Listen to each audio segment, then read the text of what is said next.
बच्चों नमस्कार। आज के इस वीडियो में सूरदास के काव्य में वात्सल्य वर्णन के बारे में चर्चा करेंगे। सूरदास के काव्य का विशेष क्षेत्र सीमित है। उन्होंने अपने आराध्य के समग्र चरित्र को न अपनाकर केवल कृष्ण की बाल वृत्ति और यौवन वृत्ति के वर्णन तक ही अपने आप को सीमित रखा है। यो प्रसंगवश जीवन की अन्य बातों का यत्र तत्र वर्णन तो किया है, अतः सूर ने श्रृंगार और वात्सल्य के अतिरिक्त अन्य रसों का भी वर्णन किया है, किंतु बहुत कम है। यहाँ सूर के वात्सल्य और श्रृंगार रस संबंधी वर्णन के बारे में यहाँ चर्चा करते हैं। शुक्ल जी ने कहा है कि बाल लीला के पद वात्सल्य के अंतर्गत और गोपियों के प्रेम संबंधी पद दाम्पत्य रति भाव के अंतर्गत आते हैं।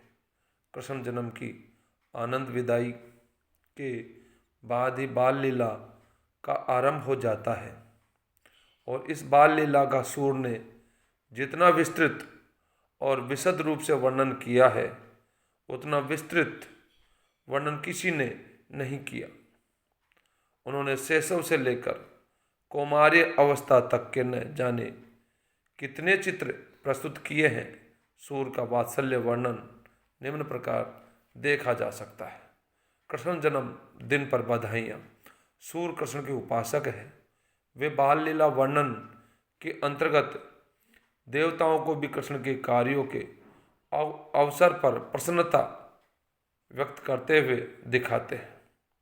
इससे स्पष्ट है कि सूर स्पष्ट रूप से कृष्ण को भगवान मानते हैं। बालक कृष्ण के जन्मदिन पर नंद यशोदा के घर पर ब्रजवासियों की भीड़ एकत्र होती है, जो नंद यशोदा को बधाई देती है, कृष्ण के सौंदर्य की प्रशंसा करती है और कृष्ण की लंबी आयु की कामना भी करती है। आजु गृह नंद मेहर के बधाई, प्रातः समय मोहन मुख निरखत कोटि चंद्र छवि पाई। मिली ब्रज नागरी मंगल गावती, नंद भवन में आई। जन्मदिन आनंद बधाई के बाद सूर ने कृष्ण की अनेक बाल लीलाओं का और नंद यशोदा पर पड़ने वाले उनके प्रभाव का वर्णन किया है। माँ यशोदा बालक कृष्ण को किस तरह सुखी रखने का प्रयत्न करती है, कृष्ण के बारे में क्या क्या अभिलाषाएं रखती है, कृष्ण के अलग होने या दुखी होने पर कितनी दुखी होती है, इनका वर्णन कर सूर ने मातृ हृदय का भी पूरा वर्णन कर दिया है। बालक कृष्ण अपने आंगन में घुटनों के बल चलते हैं तो मणिमय आंगन में उनके शरीर की परछाई पड़ती है।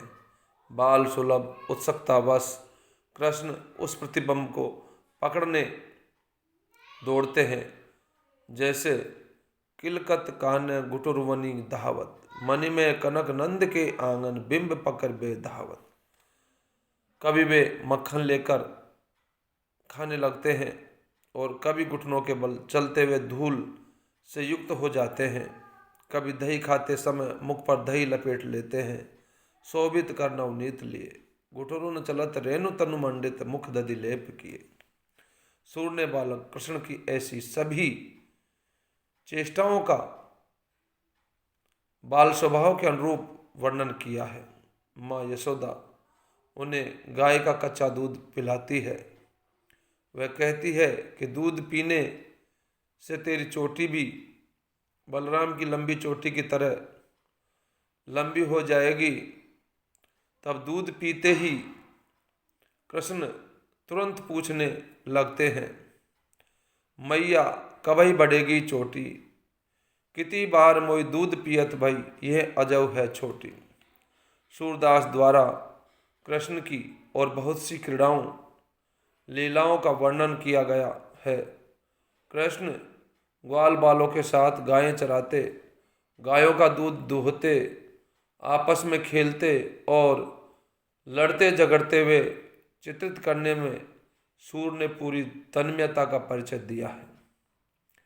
कृष्ण के मथुरा गमन के बाद माता यशोदा का वात्सल्य वियोग दशा में परिवर्तित हो जाता है। उस दशा में सूरदास ने मार्मिक वर्णन किया है। सूर ने अपने काव्य में बालकृष्ण से युवा हुए कृष्ण का भी वर्णन किया है। कृष्ण के बचपन की सखी यौवन की नायिका बन गई। सूर के श्रृंगार रस के वर्णन में कृष्ण गोपियों और राधा का वर्णन है। वृंदावन के सुखमय जीवन के हास परिहास के बीच गोपियों के प्रेम का उदय होता है। उनमें कृष्ण के सौंदर्य और उनकी मनोहर चेष्टाओं को देखकर वे मुग्ध होती है। इस प्रकार सूर का संयोग वर्णन लंबे साहचर्य से उत्पन्न प्रेम का वर्णन है। वह प्रेम इतना परिपक्व था कि ज्ञानी उद्धव के लाख समझाने पर भी अटूट बना रहा। गोपियों ने उद्धव से स्पष्ट कहा कि लरिकाई को प्रेम कहो, अलिके से छूटे। गाय चराते समय कृष्ण और राधा का मिलन हो जाता था। वे फिर एक दूसरे के घर भी आने जाने लगे। प्रथम परिचय में कृष्ण ने राधा से उसका परिचय पूछा। दोनों का मिलन होने लगा। राधा कृष्ण के परिचय के बाद गोदोहन के समय दोनों का मिलन हो जाता था। चीरहरण, रासलीला, दान लीला, मान लीला इत्यादि सब प्रकार श्रृंगार रस के संयोग पक्ष के अंतर्गत आते हैं। कृष्ण के मथुरा से न लौटने पर नंद, यशोदा, ग्वाल, सखा ही दुखी नहीं थे, गोपियां भी दुखी थी। कृष्ण के बिना उनमें विरह की अजस्र धारा बह उठी है। मदन गोपाल बिना या तन की सबे बात बदली। ब्रज वही था, यमुना कुंज वही थे, दिन और रातों का आना जाना भी वैसा ही था, पर कृष्ण बिना गोपियों का उनसे कोई लगाव न रह गया था। जो कुंज उनके क्रीड़ा स्थल थे, वे कृष्ण की याद को ताजा कर उनका दुख और बढ़ा देते थे। वे कहने लगती है, यही बेरिया बनते ब्रज आवते, दूरते वह बेनु अधर धरी बारंबार बजावते।